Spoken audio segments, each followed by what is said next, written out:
Good morning, fellow gamers, and welcome back to another YAP and Play. And if you see Promeia on my screen right now, it's because I'm a liar. I'm a big fat liar. I said I would say for Orphe, but I did not. I pulled for Promeia. I don't even know if I'm still pulling for Orphe, because she seems very W engine reliant. But I will still be pulling for Remio inevitably when 3.1 drops. Seems like we have to break up the AOD team again, possibly. Alright, let me think about the teams, and I'll get back to you.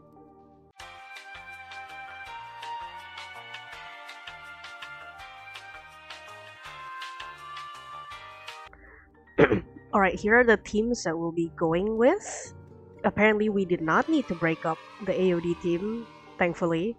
I haven't tried these teams, obviously, so let's see how well they do. I personally have never played this team before. I always use her with Nango and Yuzuha.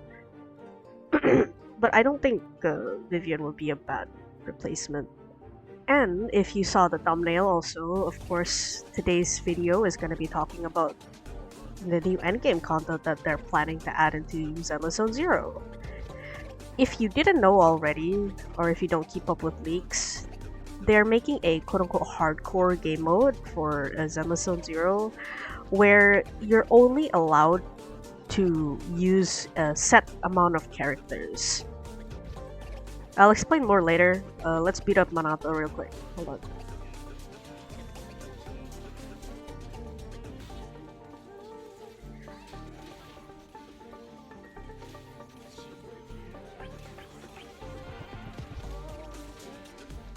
Oh, blue. Oh, blue. Oh, blue. Nice.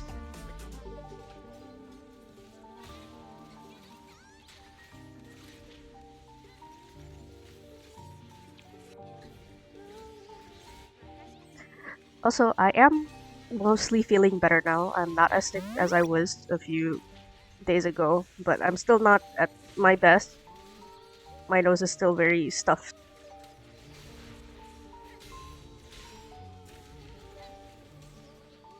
I'm still learning to play Promeia as we go, but like, oh, you get all that damage. I'm also by no means a Promeia expert. I don't know how to do like all the cool combos they do in the videos.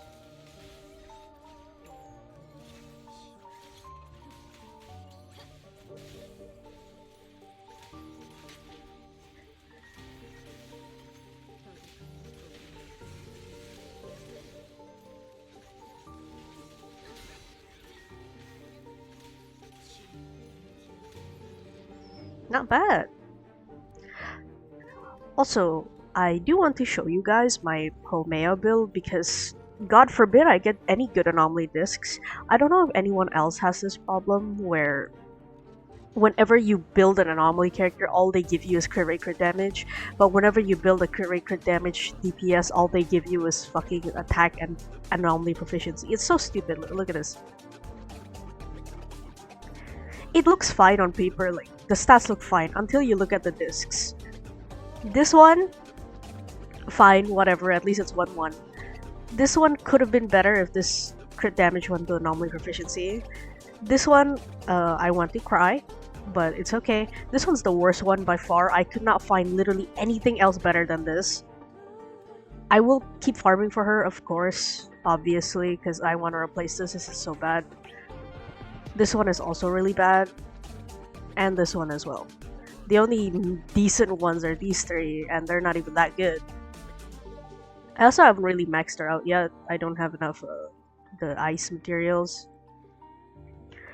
I can do this though. Put it on basic. Oh, never mind. But yeah. If a Promeia like this, with this kind of build and a P3 Grace Engine can do a 33k, if you have her signature and you have a better build than mine, I'm pretty sure you can go a bit higher. But anyway, speaking about the new endgame, it's basically where you kill bosses like every other endgame, but you can only choose a roster of character they provide for you. For example, there's only like I think there's only a few. There was like Dylin, Astra wasn't part of them. Evelyn, Hugo, who else was there? I know neither of the Void Hunters, neither all three of the Void Hunters are there.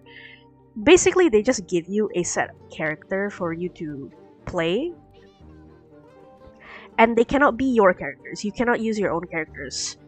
They give you trial characters that are pre-built for you without signature W engine and mindscapes. And you have to clear the endgame with those preset themes. But the catch is you can use the same themes for all three stages. It's not like Deadly Assault or SHIYU Defense, so that's good. Personally, I don't think the endgame is that bad. It is a quote-unquote hardcore endgame mode, so I would understand why you couldn't use your Mindscape signature Wenjin characters. That would kind of make it easy. It's a very skill check endgame, and from what I've heard, the beta testers is split in terms of opinion. Some of them love it, some of them hate it.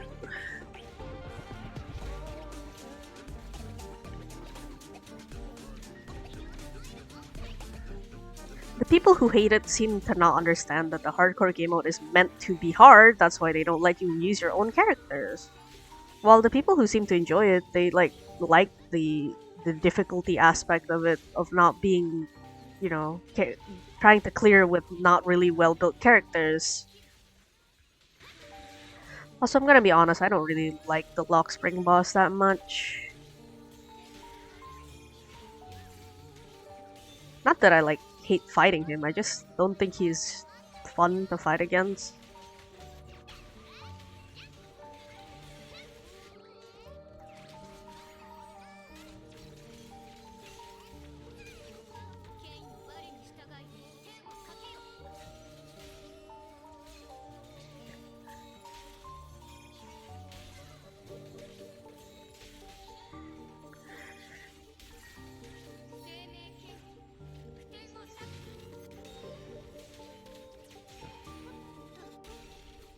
I'll probably show you guys what the preset characters are for that endgame mode. And their builds are definitely not the best. I think Hugo is running like Woodpecker, and he only has like 70% crit rate. Also, Yidari gets the Puzzle Sphere W engine, while Billy gets the event engine from the Shunguang event. So we have S Billy supremacy from the devs, obviously.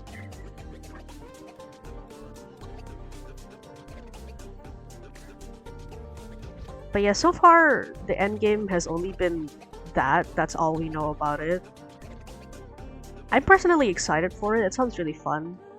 And it only resets once per version, once per patch. So you have the entire month to try and do it.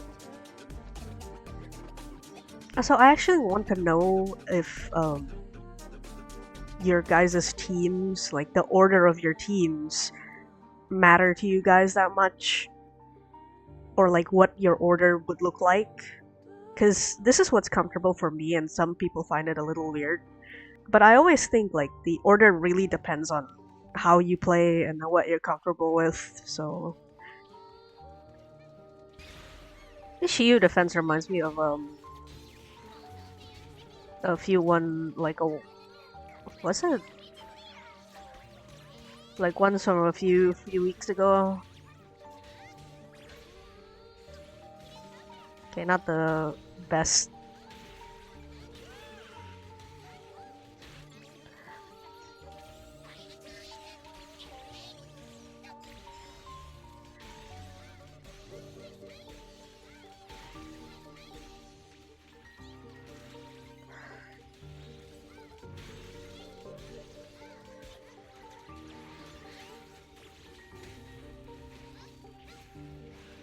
I actually don't know how, right? But last time I fought this boss, I actually managed to stop it from doing this phase. Oh, I got a higher score.